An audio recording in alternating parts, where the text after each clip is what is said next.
তো বন্ধুরা কেমন আছো? আশা করি ভালো আছো। আজকেরই চলে এসেছি আবার একটা রান্নার রেসিপি নিয়ে। দেখতেই পাচ্ছ আমি পমফ্রেট মাছের আজকে একটা রান্না তোমাদেরকে দেখাতে চলেছি, আর সেটা হলো তাওয়া ফ্রাই পমফ্রেট। তো চলো চটপট দেরি না করে শুরু করা যাক। প্রথমে মাছগুলোকে আমি ভালো করে পরিষ্কার করে ধুয়ে রেখে দিয়েছি। তারপর ছুরি দিয়ে এর গাগুলো একটুখানি চিড়ে দেব। চিড়ে দেওয়ার কারণ হলো যে মশলাটা আমি এর মধ্যে মাখাবো সেটা যাতে ভালোভাবে ভিতর অবধি যেতে পারে, সেই জন্য এই কারুকার্য। তো এইভাবে ছুরি দিয়ে চিড়ে দেওয়ার পরে এবার আমি এর মধ্যে মশলা মাখাবো। মশলাটা মাখিয়ে কিছুক্ষণ রেখে দিতে হবে। কি মশলা দেব? দিয়ে দেব পরিমাণ মতো হলুদের গুঁড়ো এবং অল্প পরিমাণে লঙ্কার গুঁড়ো। নুনটা পরে অ্যাড করব, যখন পেস্টটা বানাবো তখন নুনটা দিয়ে একেবারে পেস্ট করব। তো আমি ঝাল আর হলুদ মাখিয়ে এটা কিছুক্ষণ রেখে দিলাম।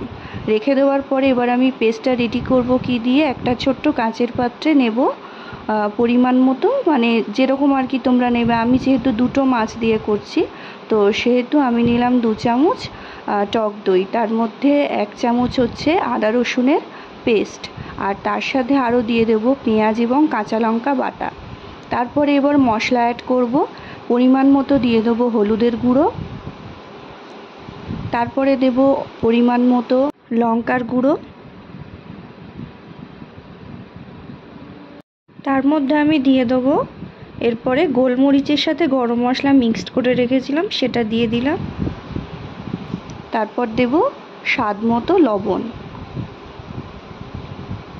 এর সাথে আরও অ্যাড করতে হবে একটুখানি পাতিলেবুর রস।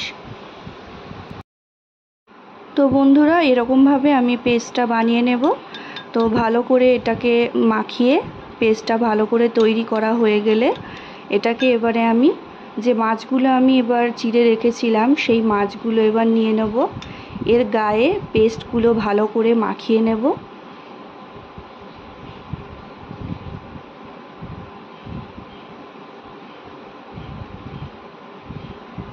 মাখিয়ে নেওয়ার পরে আমি 5 মিনিট এরকমভাবে রেখে দিলাম। তো এবার এটাকে আমি ফ্রাই করে নেব। আমি সাদা তেল অল্প পরিমাণে নিয়ে নিলাম পরিমাণ মতো। তো এবার তেলটা গরম হয়ে গেলে এর মধ্যে মাছগুলো আমি ফ্রাই করে নেব।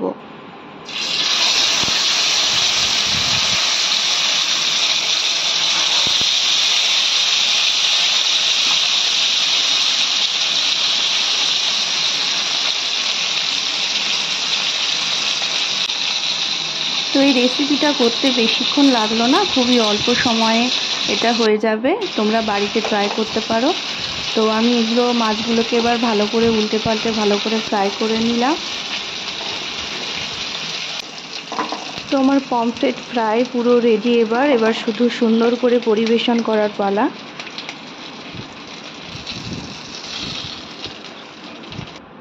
তো এটাকে আমি একটু পেঁয়াজ কুচি, একটুখানি পাতিলেবু আর অল্প পরিমাণে সামান্য ধনেপাতা উপর থেকে ছড়িয়ে দিলাম।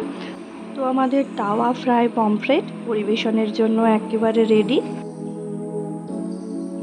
তো রেসিপিটা কেমন লাগলো তোমরা অবশ্যই জানিও। আর এরকম আরও ভালো ভালো রেসিপি পেতে আমার ইউটিউব চ্যানেল তোমরা সাবস্ক্রাইব করতে পারো, বং রোজিনা ব্লগ অ্যান্ড কুকিং। তো কেমন লাগলো ভিডিওটা তোমরা জানাতে ভুলো না। ভালো লাগলে অবশ্যই শেয়ার করো। আসবো আবার পরের ভিডিও নিয়ে।